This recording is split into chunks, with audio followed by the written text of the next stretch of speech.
Hello friends, एक बार फिर से आपका स्वागत है हमारे यूट्यूब चैनल धीमान कोच पर। सो दोस्तों, कल हमने एक वीडियो में डिस्कस किया था रेक्टिलिनियर मोशन। हमने कल डिस्कस किया था रेक्टिलिनियर मोशन क्या होता है। रेक्टिलिनियर मोशन हमने कल के वीडियो में डिस्कस किया था और उसके बाद सिंपल हार्मोनिक मोशन को भी डिस्कस कर लिया था और इसका प्रूफ भी डिस्कस किया था। ठीक है, केस फर्स्ट में हमारा क्या रिजल्ट निकला था। हमारा केस फर्स्ट में रिजल्ट निकला था x = a cos mu t। ठीक है, और सेकंड रिजल्ट में हमारा क्या निकला था। सेकंड रिजल्ट पे हमारा निकला था x a sin √mu t। ठीक है, ये हमारा निकला था। अब इसी पर बेस हम कुछ क्वेश्चन सॉल्व करने जा रहे हैं। ठीक है, देखते हैं। देखो, हमारा सेकंड एग्जांपल है, जैसे कि लिखा है show that the particle executing SHM requires 1/6 of its periods. ठीक है, to move from the position of maximum displacement. ठीक है, to one in which the maximum displacement is half the amplitude. तो कह रहा है कि एक पार्टिकल है जो कि मूव कर रहा है मैक्सिमम डिस्प्लेसमेंट। जैसे मान लिया ये हमारा कोई पॉइंट है और ये कोई पॉइंट है, ये हम मान लिया ए है। ठीक है, और ये जो है ये सेंटर है मान लिया, और हमारा ये मान लिया ये है। ठीक है, तो मैक्सिमम डिस्प्लेसमेंट क्या होता है। कोई मान लिया पार्टिकल ऐसे गया, ऐसे ऐसे करके यहाँ पहुँचा और ये हमारी मैक्सिमम डिस्प्लेसमेंट हुई, और उसके बाद फिर से उसके बाद हाफ इट्स एम्पलीट्यूड, मतलब उसके बाद यहाँ से यहाँ तक आया, जो हमारा पी पॉइंट था यहाँ तक आया। ठीक है, तो वो कह रहे हैं कि शो करो कि ये हमारी मैक्सिमम डिस्प्लेसमेंट है, ये इस एम्पलीट्यूड का 1/6 है। समझे? ठीक है ना, यही हमें प्रूव करना है। तो हम क्या देखेंगे कि if the equation of motion, हमारे पास मोशन की इक्वेशन क्या होती है, ये होती है, और हमारा पीरियड क्या होता है, t = 2 पाई √mu होती कि नहीं होती है। तो अब यहाँ से हम जब इसको सॉल्व किएंगे, देखो हमने कल के वीडियो में जब डिस्कस किया था तो इसी को लेकर चल रहे थे ना, तो इसी को लेकर चलेंगे। इसको जब सॉल्व करेंगे, यानी कि दोनों तरफ जो है 2dx/dt से मल्टीप्लाई करेंगे। अरे जो भी हमारी कल की इक्वेशन थी ना, उसी से हम लेकर चलेंगे इसको। तो हमारा फाइनली क्या आ जाएगा, ये हमारा आया था कि नहीं आया था। हमने इसको इक्वेशन फर्स्ट मानी थी, और नेगेटिव साइन इसलिए लिया गया क्योंकि जो पार्टिकल है मूव कर रहा है सेंटर से यहाँ से इधर आ रहा है। हमको यही तो फाइंड करनी है ना। इधर से इधर को आ रहा है तो माइनस मिलेंगे, है ना, यहाँ पे। ठीक है, तो अब यहाँ से dx/dt इतना है, तो dx की वैल्यू अगर हम dt की वैल्यू निकालेंगे तो इधर चला आएगा, या पान में आ जाएगा। होगा कि नहीं। If t be the maximum, if t be the time from maximum displacement x, तो x = a और x = a/2। ठीक है, ले लेंगे तो हमारे पास क्या हो जाएगा, इसका दोनों तरफ इंटीग्रेशन कर देंगे और लिमिट a से a/2 रख देंगे। ठीक है, क्योंकि भाई हमारी ये पूरी डिस्प्लेसमेंट a है ना, तो यहाँ आधी दूरी तक ही तो आया। यहाँ पे लिखा ना half of the amplitude, displacement is half of the amplitude. जो यहाँ का डिस्प्लेसमेंट है वो हाफ ऑफ द एम्पलीट्यूड। ठीक है, तो a/2 हमने रख दिया। ठीक है ना। अब उसके बाद जब इसको सॉल्व कर लिया, तो यहाँ पे इसको जब सॉल्व करेंगे तो हमारा cos इनवर्स x/a हो जाएगा। लिमिट रख देंगे तो हमारा क्या आ जाएगा, यहाँ पे देखो लिमिट रखेंगे तो 1/2 किसके बराबर होता है, π/3 के, और cos इनवर्स 1 किसके बराबर होता है, 0 के। ठीक है, तो यहाँ पे प्रूव कर देंगे, और यहाँ पे 1/mu, यहाँ से 1/mu की वैल्यू रख देंगे तो यहाँ पे क्या आ जाएगा, 1/t/6 आ जाएगा। ठीक है, यही हमारा आंसर हो जाएगा। अगला क्वेश्चन हमारे पास है, a particle moving in a straight line with SHM। Simple harmonic motion में जो है कोई पार्टिकल जो मूव कर रहा है has velocity v1 and v2। ठीक है, when it's distance from centre x1 and x2 so that periodic time of motion is इतना। ठीक है, 2 पाई √x1² - x2² v2² - v1²। ठीक है, ये हमें क्या करना है, प्रूव करना है। ठीक है, कोई पार्टिकल है जो कि स्ट्रेट लाइन में मूव कर रहा है। ठीक है, with SHM simple harmonic motion, उसकी वेलोसिटी भी दी गई है और डिस्टेंस भी दी गई है सेंटर से, है ना, x1 और x2। ठीक, तो देखते हैं सॉल्यूशन देखते हैं।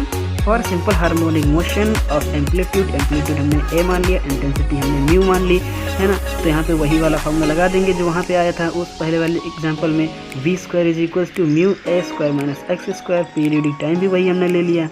ठीक है, दोनों में यही चीज़ कॉमन है ना।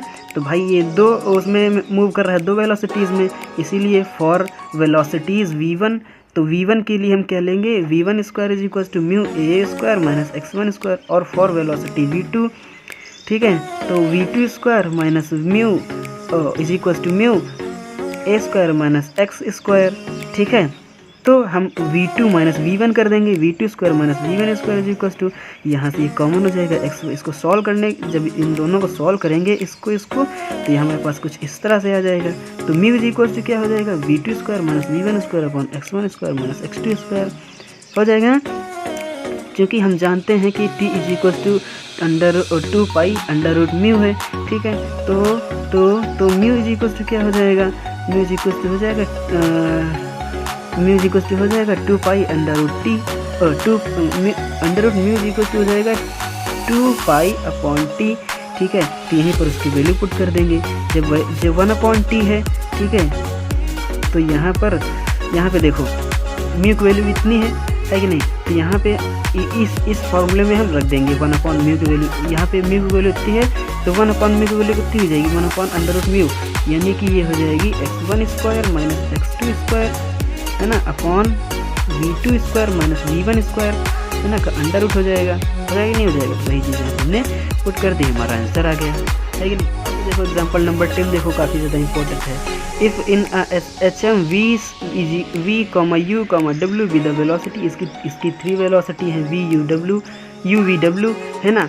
तो डिस्टेंस क्या है, ABC है, from a fixed point on a straight line, ठीक है, विच इज़ नॉट सेंटर। देखो सेंटर से ये जो वेलोसिटीज़ हैं ये सेंटर से नहीं है, मतलब so that period t is given by equation, ये इक्वेशन में प्रूव करनी है, ठीक है। तो यहाँ पे इसका सॉल्यूशन देखते हैं।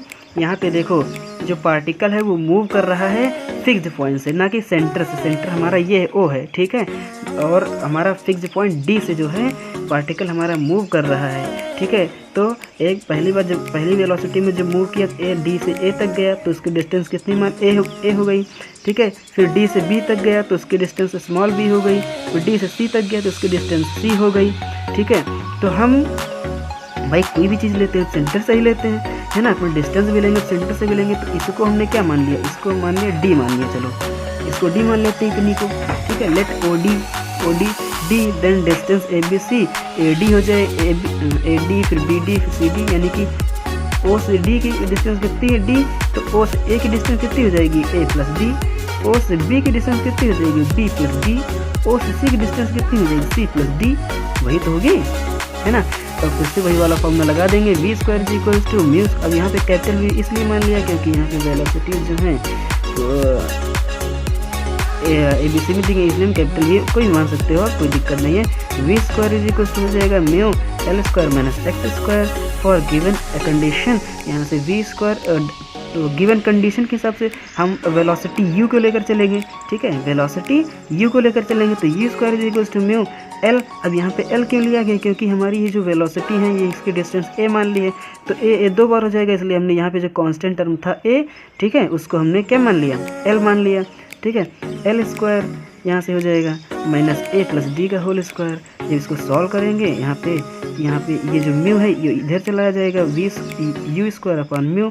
फिर इसको जब सॉल्व करेंगे तो कुछ ऐसे, यहाँ पे देखो यहाँ पे हो जाएगा u स्क्वायर अपॉन म्यू हो जाएगा इज इक्वल्स टू यहाँ पे L स्क्वायर माइनस, इसको जब ब्रैकेट ओपन करेंगे तो a स्क्वायर फिर माइनस डी स्क्वायर फिर माइनस का 2AD, ऐसा ही तो होगा।